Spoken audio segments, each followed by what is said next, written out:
Nurse, ikaw ba yung maglalagay ng dextrose sa anak ko? Yes sir, ako po. Ilang taon ka na dito sa hospital? Mag-1 year pa lang po.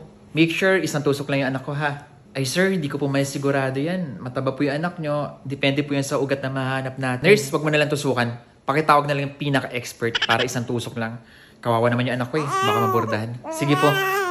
Sir, pares ko naman. Yung bante kasi ni Beto naghanap ng magaling mag-insert. Gusto niya sir, 1 shot lang. Eh, ang taba-taba po ng anak niya. Ah, ganun ba? Sige, kausapin ko. Sige sir. Bayad nga adlaw sir. Ako na po yung maglalagay ng swero sa anak niyo ha.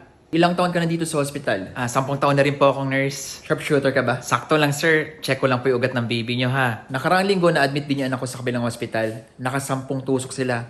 Make sure isang tusok lang. Sige sir, gagawin ko po yung best ko para isang tusok lang. Baby, tusok lang si kuya ha.